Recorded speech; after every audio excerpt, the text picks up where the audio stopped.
Bonjour à toutes et à tous, bienvenue dans l'Hebdo de la ville de Valenciennes. Cette semaine, dans cette édition de l'Hebdo, nous vous parlerons d'abord du concours national des animaux de race à viande qui s'est déroulé le jeudi de l'Ascension à Valenciennes. Un grand moment pour tous les éleveurs et pour tous les acteurs de la filière bovine. Puis nous reviendrons sur la fête du sport organisée samedi et dimanche dernier sur la place d'Armes. Initiation pour le public et l'occasion de se faire connaître aussi pour toutes les associations sportives valenciennoises. Enfin, nous irons faire un tour du côté du grand thé dansant du mois de mai où nous avons rencontré un couple d'habitués qui ne raterait ce rendez-vous pour rien au monde. Mais d'abord, direction le marché aux bestiaux où s'est tenu jeudi dernier le concours national des animaux de race à viande.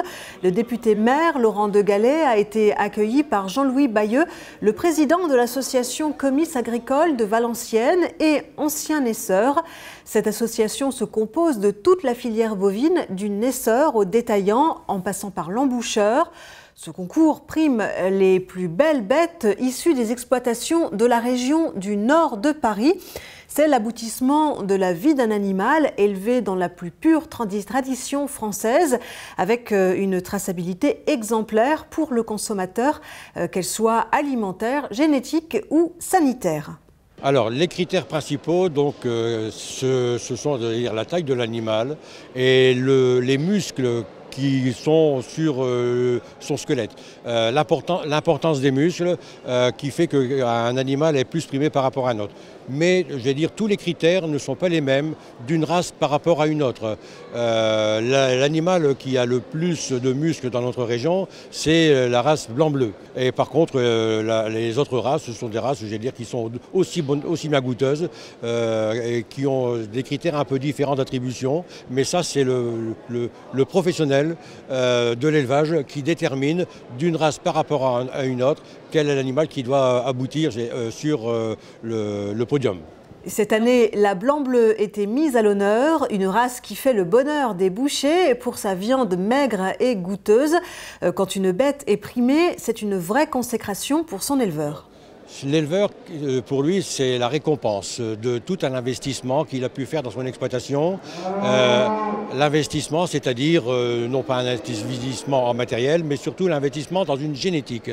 Donc la recherche de parents qu'il a sélectionnés, qui sont censés lui donner le meilleur de l'animal, les meilleurs critères qui peuvent amener un animal à un concours. Alors c'est un investissement qui se fait sur de très nombreuses années. Et puis l'élevage français est considéré comme l'un des meilleurs au monde pour son sérieux et sa traçabilité. Mais comment le consommateur, lui, peut-il faire la différence entre telle ou telle viande? Écoutez la réponse de Jean-Louis Bayeux. Il faut savoir que la viande en France, elle est commercialisée à près de 85% par les grandes surfaces.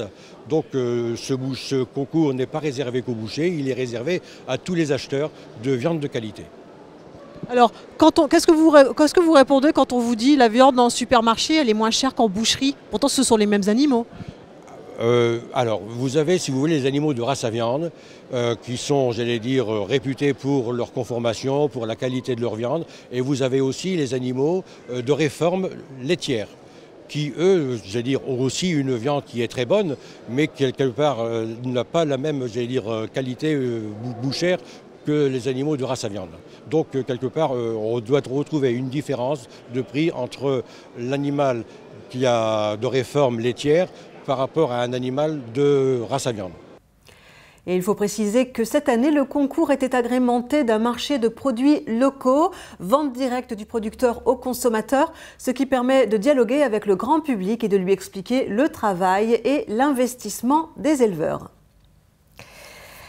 Allez, la fête du sport, c'était samedi et dimanche sur la place d'Armes, organisée par la ville. Cette manifestation a permis aux associations sportives de faire mieux connaître leur discipline et aux différents publics de découvrir des sports jamais tentés, à l'image de ce mur d'escalade ou de cette piste de hockey animée par le Hockey Club Valenciennes. Nous avons recueilli les réactions des enfants à chaud après leur initiation. J'ai toujours aimé rêver de faire de l'escalade. Et est-ce que ça t'a donné envie d'en faire vraiment? Oui. Parce qu'en fait j'en ai déjà fait à l'école et je voulais essayer un peu comment c'était là en fait. Parce que c'est pas la même matière de mur donc et puis comme là c'est des pierres, moi c'était des pierres en caoutchouc en fait pour pas se faire mal. Donc voilà, c'est ce que je voulais faire. L'épervier, il doit essayer de leur prendre la balle et de le jeter sur le coin. Et après quand il l'a jeté sur le coin, la personne qui avait la balle, il devient épervier. Alors du coup, qu'est-ce qu'il faut faire pour garder la balle ? Regarder, se concentrer, regarder la balle et bien regarder le but pour marquer. Qu'est-ce qui te plaît dans ce sport ? C'est de tenir l'équilibre le plus longtemps possible. Et qu'est-ce qu'il faut faire pour tenir l'équilibre justement ? Mettre les bras allongés et regarder tout droit. J'ai fait ça sans tomber et j'ai fait essayer de tomber. C'est difficile ? Non. Et pourquoi tu as voulu essayer ce sport en particulier ? Pourquoi c'est l'équilibre ? Parce que papa il m'a demandé et j'ai dit oui. Même les tout petits ont donc pu y participer et non loin de là, sur la place du Hainaut, c'est Enfance et Partage qui organisait sa brocante annuelle d'objets de puériculture. Enfance et Partage lutte contre la maltraitance et protège les enfants victimes. Ce combat lui occasionne bien évidemment des frais, c'est pourquoi cette brocante était caritative. Enfance et Partage a également des missions de prévention dans les écoles, de conseil et de signalement de faits de maltraitance. On écoute tout de suite Elisabeth Delchini, la déléguée du comité Nord d'Enfance et Partage. Alors cette brocante est organisée en premier lieu pour une mission de communication. Nous voulons nous faire connaître l'association ici dans le Valenciennois et dans la région aussi. Et pour nous c'est un excellent moyen de communication, puisque nous sommes diffusés, notre annonce de brocante est sur Internet, sur les médias, Internet, etc. Donc dans la presse locale, donc ça c'est très intéressant pour nous. Alors, les fonds que vous récoltez de la vente des emplacements sont utilisés comment ? Alors, les fonds sont utilisés de diverses manières. Ils sont utilisés d'abord pour nos missions de prévention, parce que nous allons dans les écoles et les collèges pour faire de la prévention sur la maltraitance et pour aussi faire de l'information sur les droits des enfants. Nous utilisons aussi ces fonds pour les suivis des enfants et des familles au niveau psychologique et au niveau juridique. Nous apportons notre soutien financier donc, pour certaines familles qui sont dans le besoin. Dimanche, la météo était avec Enfance et Partage. Et si vous souhaitez vous-même aider cette association, sachez qu'à chaque période de Noël, les bénévoles emballent vos cadeaux achetés dans les magasins du centre commercial Place d'Armes contre un don libre de votre part.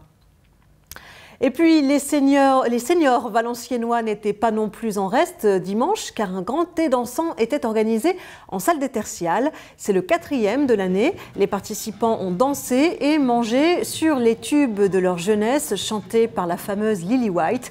Et nous avons fait la rencontre de Nadia et Jean-Claude, des inconditionnels du thé dansant valenciennois. Ils sont revenus de vacances dans le sud pour y participer et ils repartent tout de suite après. Ils sont même à l'origine de la demande au maire, Laurent de Gallet, de la création de ce moment festif. On les écoute, ils sont motivés, dynamiques et ravis d'être là.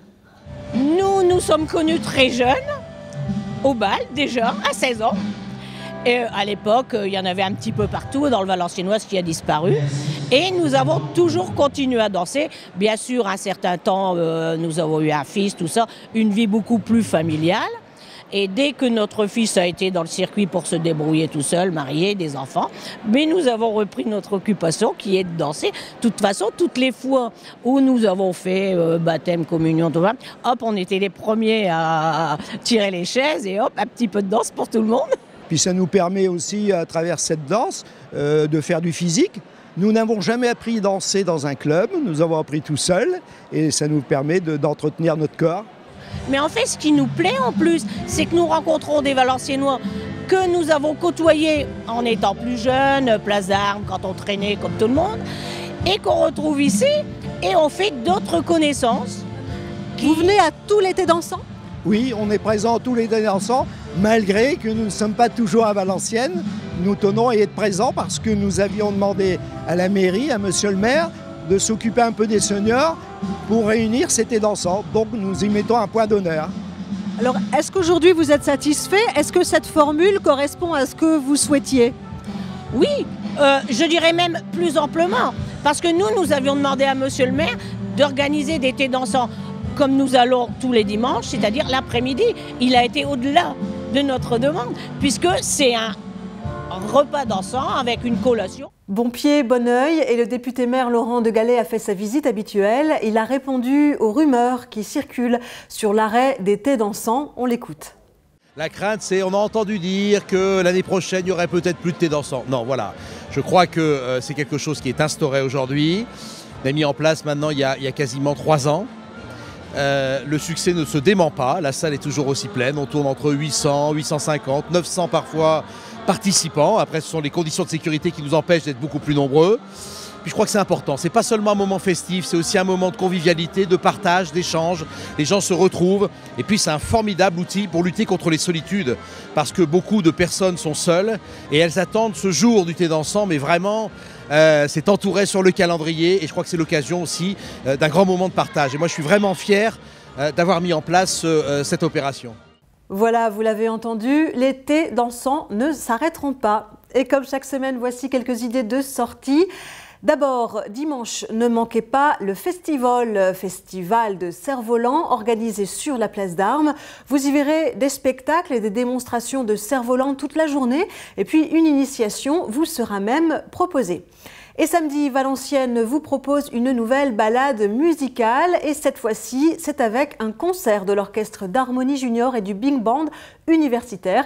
C'est sur la place d'Armes également, de 15h à 17h. Enfin, sachez que vous aurez la possibilité samedi à 11h de visiter la bibliothèque des Jésuites. Pour tout renseignement et réservation, contactez la bibliothèque municipale. C'est la fin de ce journal. Merci de nous avoir suivis. À la semaine prochaine.